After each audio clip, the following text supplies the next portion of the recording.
জাতীয় সঞ্চয় অধিদপ্তর কর্তৃক ইস্যুকৃত জাতীয় সঞ্চয় স্কিম সমূহের জানুয়ারি টু জুন 2025 সময়কালের জন্য বিনিয়োগের শ্রেণীসীমার ভিত্তিতে 2 ধাপে টাকা আর উপরে যে মুনাফার হার সেটি পুনর্নির্ধারণ করেছে। অর্থাৎ এখানে 7.5 লক্ষ টাকা পর্যন্ত একটি ধাপ করা হয়েছে এবং 7.5 লক্ষ টাকার উপরে আরেকটি ধাপ করা হয়েছে। এখন কথা হচ্ছে সঞ্চয়পত্র যে এই যে মেয়াদের পূর্বে যদি ভাঙা হয় তাহলে মেয়াদ পূর্তির পূর্বে নগদায়নের ক্ষেত্রে উপরে যে এই যে তালিকা উল্লেখ আছে সেই তালিকায় বছর ভিত্তিক হারে মুনাফা প্রদেয় হইবে।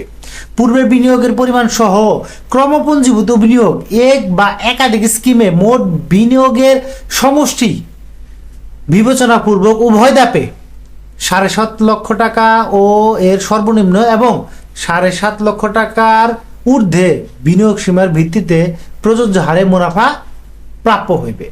এখন কথা হচ্ছে এই যে নতুন মুনাফা এটি কি জানুয়ারি থেকে কার্যকর? হ্যাঁ, এটি জানুয়ারি থেকে কার্যকর।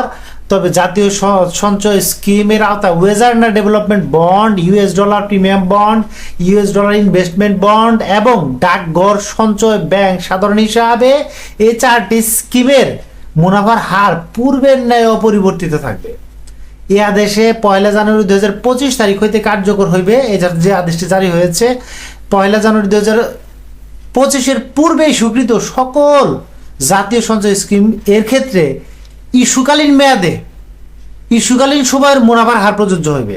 অর্থাৎ এই যে পুরাতন যারা ইনভেস্টর আছে তাদের ক্ষেত্রে কিন্তু এই মুনাফার হার বাড়বে না, নতুন যারা কিনবে তাদের জন্য মূলত প্রযোজ্য হবে। তবে পুনঃবিনিয়োগের ক্ষেত্রে পুনঃবিনিয়োগের তারিখের মুনাফার হার প্রযোজ্য হবে।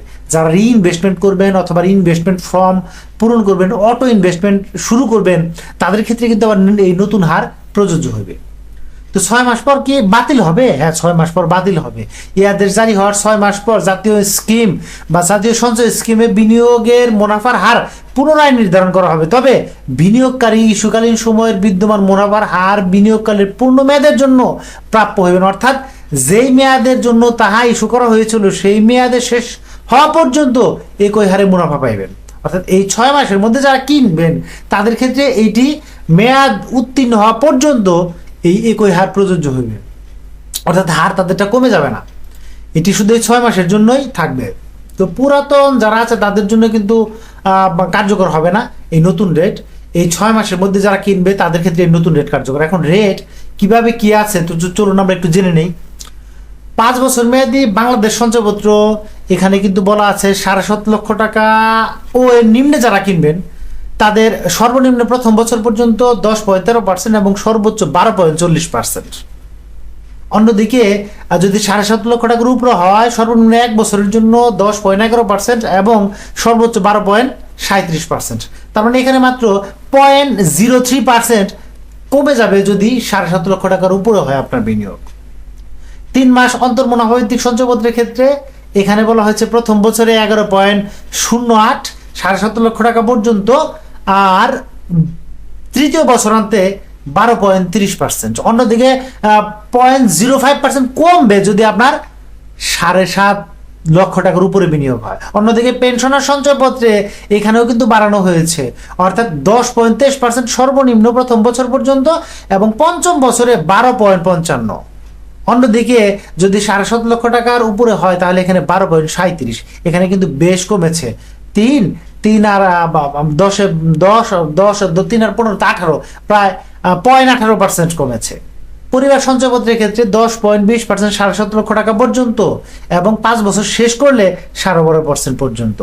অন্যদিকে যদি আমরা দেখি যে 7.5 লক্ষ টাকার উপরে হয় তাহলে সর্বোচ্চ মুনাফা 11.75 থাকবে 4 বছর পর্যন্ত এবং পঞ্চম বছরে গিয়ে 12.37। ডাকঘর সঞ্চয় ব্যাংক মেয়াদি হিসেবের ক্ষেত্রে এখানে 12.30 হচ্ছে একেবারে 3 বছর শেষ হলে, আর অন্যদিকে 7.5 লক্ষ টাকার উপরে হলে এখানে হচ্ছে 12.25%। এখানে আরো কিছু শর্ত বলা আছে। মেয়াদ পূর্তির পূর্বে নগদায়নের ক্ষেত্রে উপরে উল্লেখিত ছকে বর্ণিত বছর ভিত্তিক মুনাফা প্রদেয় হইবে এবং এই যে স্কিমগুলো আছে এটি কিন্তু 1 জানুয়ারি থেকে যেটি কার্যকর হবে সেটি কিন্তু বলা হয়েছে। অন্যান্য যে কোনো সঞ্চয়পত্র থেকে এই সঞ্চয়পত্র বেশ নিরাপদ, তাই সঞ্চয়পত্র নিরাপদ হওয়ার কারণে ডিপিএস বা এফডিআর থেকে মানুষ কিছুটা পিছিয়ে হলেও এটিতে বিনিয়োগ করার চেষ্টা করেন। তারপরে আরো বিস্তারিত জানতে চাইলে অথবা এই যে প্রজ্ঞাপনটি জারি হয়েছে আজকে, এটি আপনি ডাউনলোড করতে চাইলে ভিডিও ডেসক্রিপশনে লিংক দেওয়া আছে, সেটি ভিজিট করলে আপনি সংগ্রহ করতে পারবেন। ধন্যবাদ।